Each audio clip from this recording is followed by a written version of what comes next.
ఈ వీడియో చూసే ముందు ఓం నమ శివాయ అని కామెంట్ చేయండి. ఏప్రిల్ 19వ తేదీ ఆదివారం రోజు అక్షయ తృతీయ ఏర్పడింది. ఈసారి అక్షయ తృతీయ రోజు అనేక శుభయోగాలు ఏర్పడబోతున్నాయి. ఈ అక్షయ తృతీయ రోజునే కుబేరుడు లక్ష్మీదేవిని పూజించి అత్యంత ధనవంతుడుగా మారాడు. కాబట్టి ఈ అక్షయ తృతీయ రోజున తప్పనిసరిగా లక్ష్మీదేవిని పూజించండి. ఈ అక్షయ తృతీయ రోజున ఎవరైతే లక్ష్మీదేవిని పూజిస్తారో అలాంటి ఇళ్లల్లో లక్ష్మీదేవి తిష్ట వేసుకుని కూర్చుంటుంది. లక్ష్మీదేవిని ఎలా పూజించాలి? అక్షయ తృతీయ రోజున బంగారం కొనలేని వారు ఏ వస్తువులను కొనాలి అనే విషయాల గురించి ఈ వీడియోలో తెలుసుకుందాం. ఈ నెల ఏప్రిల్ 19వ తేదీన అక్షయ తృతీయ పండుగ వచ్చింది. ఎవరైతే అక్షయ తృతీయ రోజు ఇంట్లో పూజ చేస్తారో అలాంటి వారికి ఈ సంవత్సరం అంతా డబ్బు సమస్యలు లేకుండా జీవితాంతం సుఖ సంతోషాలతో జీవిస్తారు. అక్షయ తృతీయ రోజున ఆడవారు ఉదయాన్నే నిద్రలేచి తలస్నానం చేసి ఇల్లంతా శుభ్రం చేసుకొని ఇంటి గడపలకు పసుపు రాసి ఇంట్లో పూజ చేసుకోవాలి. అక్షయ తృతీయ రోజున ఇంటి గుమ్మానికి పసుపు రాస్తే మీ ఇంట్లోకి వెంటనే లక్ష్మీదేవి అడుగు పెడుతుంది. ఎర్ర గులాబీ పూలతో లక్ష్మీదేవిని అలంకరించి లక్ష్మీదేవి పటం ముందు ఒక చిన్న దీపం వెలిగించి లక్ష్మీదేవికి నమస్కారం చేసుకోండి. ఈ రోజున చేసే లక్ష్మీ పూజలకు కోటి రెట్ల పుణ్య ఫలితాన్ని పొందవచ్చు. విశేషంగా ఈ రోజున ఇంట్లో పూజ చేసేటప్పుడు పూజ గదిలో ఒక చిన్న కలశం ఏర్పాటు చేసుకోవాలి. ఈ కలశాన్ని అక్షయ పాత్రగా పూజించాలి. అక్షయ పాత్ర అంటే బంగారంతో నిండి ఉన్న కుండ అని అర్థం. అక్షయ తృతీయ రోజున ఇంట్లో పూజ చేసేటప్పుడు ఎవరైతే పూజ గదిలో రాగి కలశాన్ని పెట్టుకుంటారో అలాంటి ఇళ్లలోకి పుష్కలంగా డబ్బు చేరుతుంది. రాగి చెంబు నిండా నీళ్లు పోసి అందులో 11 రూపాయి బిళ్ళలను వేసి ఆ చెంబు పైన ఒక కొబ్బరికాయను పెట్టి మీ పూజ గదిలో పెట్టుకోండి. దీన్నే అక్షయ కలశం అని అంటారు.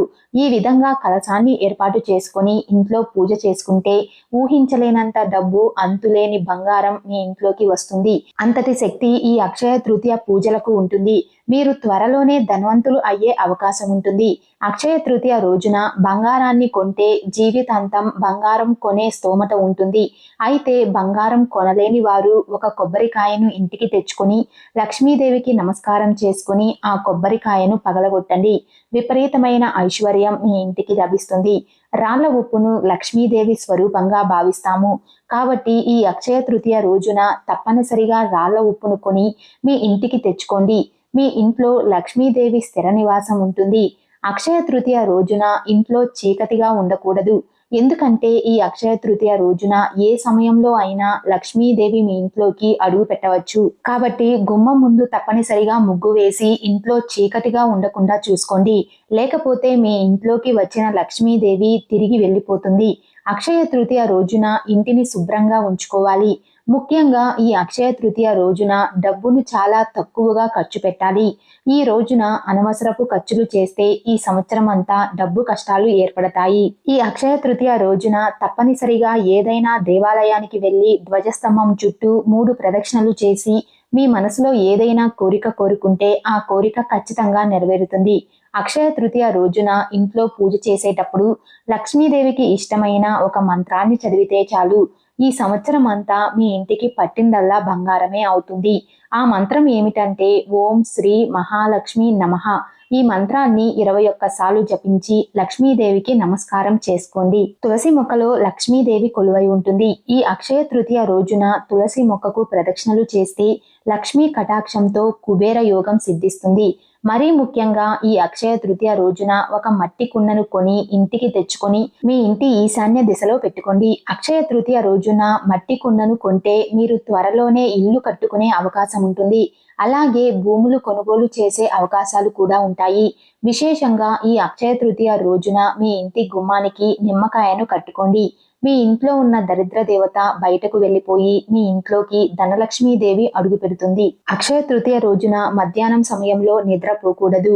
అక్షయ తృతీయ రోజున మధ్యాహ్నం సమయంలో నిద్రపోతే మీ ఇల్లంతా కటిక పేదరికంతో నిండిపోతుంది. ఈ రోజున పొరపాటున కూడా మాంసాహారాన్ని తినకూడదు. అలాగే వెల్లుల్లి, ఉల్లిపాయ కూడా తినకూడదు. అత్యంత పవిత్రమైన వస్తువుల్లో శంఖం ఒకటి. ఎక్కడైతే శంఖం ఉంటుందో అక్కడ లక్ష్మీదేవి తిష్ట వేసుకొని కూర్చుంటుంది. కాబట్టి ఈ అక్షయ తృతీయ రోజున మీ ఇంటికి శంఖాన్ని తెచ్చుకొని మీ పూజ గదిలో పెట్టుకోండి.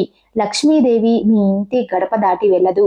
అక్షయ తృతీయ రోజున ఇంట్లో పూజలు చేయలేని వారు ఏదైనా శివాలయానికి వెళ్లి శివలింగానికి అభిషేకం చేసి ఓం నమఃశివాయ అనే మంత్రాన్ని 108 సార్లు జపించండి. మీ ఇంటిపై సంపూర్ణంగా లక్ష్మీ కటాక్షం ఉంటుంది. ఈ పవిత్రమైన అక్షయ తృతీయ రోజున నీటిలో కొంచెం పసుపు వేసుకుని స్నానం చేస్తే పుణ్య నదుల్లో స్నానం చేసినంత పుణ్యం చేకూరుతుంది. ఈ రోజున కొత్త వ్యాపారాలు ప్రారంభిస్తే వ్యాపారంలో అధిక లాభాలు చేకూరుతాయి. త్వరలోనే మీరు ధనవంతులు అయ్యే అవకాశాలు ఉంటాయి. అలాగే ఈ రోజున కొత్త వాహనాలు కొన్నా చాలా మంచిది. భార్యాభర్తల మధ్య గొడవలు ఉంటే అలాంటి వారు ఈ అక్షయ తృతీయ రోజున భార్యాభర్తలిద్దరూ గులాబీ రంగు దుస్తులను ధరించి ఏదైనా దేవాలయానికి వెళ్ళండి. భార్యాభర్తల మధ్య అన్యోన్యత పెరుగుతుంది. అక్షయ తృతీయ రోజున ఆడవారు కంటతడి పెట్టకూడదు. ఇంట్లో ఆడవారు ఏడిస్తే ఈ సంవత్సరం అంతా పేదరికాన్ని అనుభవిస్తారు. అంతేకాకుండా భార్యాభర్తలిద్దరూ ఎప్పటికైనా విడిపోయే అవకాశం ఉంటుంది. అక్షయ తృతీయ రోజున ఏ చిన్న దానం చేసినా సరే కొన్ని వేల రెట్ల పుణ్య ఫలితాన్ని పొందవచ్చు. ముఖ్యంగా బ్రాహ్మణులకు స్వయం పాకం దానం చేస్తే మీ ఇంటికి చాలా మంచి జరుగుతుంది. అలాగే పేదవారికి తెల్లటి వస్త్రాలను దానం చేస్తే అకాల మృత్యు దోషాలు తొలగిపోతాయి. అలాగే మజ్జిగను దానం చేస్తే ధనం పరంగా బాగా కలిసొస్తుంది. ఈ వీడియో మీకు నచ్చినట్లయితే లైక్ చేసి షేర్ చేయండి. ఇలాంటి మరిన్ని అప్డేట్స్ కోసం మా ఛానల్ని సబ్స్క్రైబ్ చేసుకోండి.